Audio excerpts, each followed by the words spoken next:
ঘিওরে ঈদকে ঘিরে মহাসড়কের যানজট নিরসনে মানিকগঞ্জ জেলা পুলিশ সুপারের মতবিনিময় সভা। আল মামুন, ভ্রাম্যমাণ প্রতিনিধি। আর কয়েকদিন পরে ঈদ উদযাপনে গ্রামের বাড়ি যাওয়া শুরু করবেন শহরের মানুষ। এই ঈদ যাত্রায় ঢাকা আরিচা মহাসড়কের Manikganj bus stand, Munnu medical, Baniajuri bus stand, Barangail bus stand, Tepra bus stand, Uthuli মোড় ও পাটুরিয়া ঘাট এলাকায় যানজটে ভোগান্তির আশঙ্কা করা হচ্ছে। মহাসড়কটি দিয়ে দেশের দক্ষিণ পশ্চিমাঞ্চল ও পশ্চিমাঞ্চলের 21টি জেলার যানবাহন চলাচল করে। পদ্মা সেতু হওয়ার পর এই মহাসড়কে যানবাহন কমলেও ঈদ যাত্রার চাপ কয়েক গুণ বেড়ে যাবে বলে মনে করছেন সংশ্লিষ্ট ব্যক্তিরা।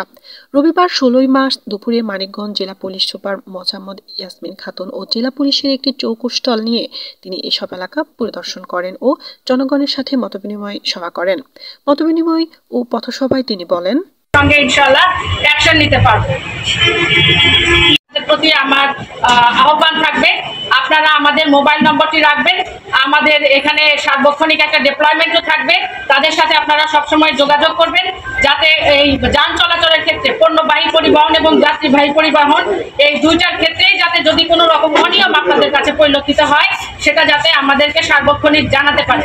এবং যার প্রতি আমাদের আমার অশেষ কৃতজ্ঞতা জেলা পুলিশের পক্ষ থেকে এবং হাইওয়ে পুলিশের পক্ষ থেকে।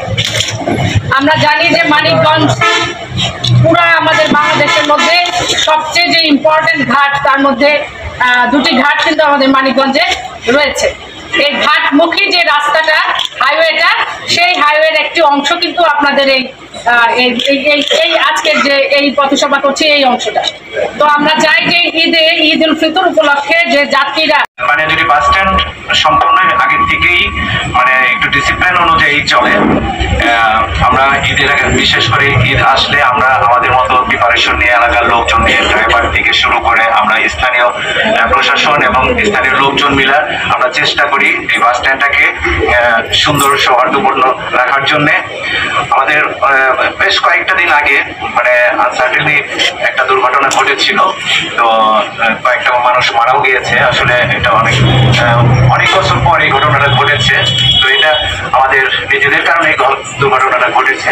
তো তারপর থেকে আমরা বাস স্ট্যান্ডটাকে একদম ওপরে যারা হ্যালো বাইক নিয়ে থাকতো, রিক্সা নিয়ে থাকতো, এটা আমরা হাইওয়ে পুলিশ সহ আমরা স্থানীয় প্রশাসনে যারা আছি সবার সাথে আলোচনা করে আমরা এইটা নিচে নিয়ে নিচ্ছি এবং সবাইকে সচেতন থাকার জন্য আহ্বান জানিয়ে আজকের এই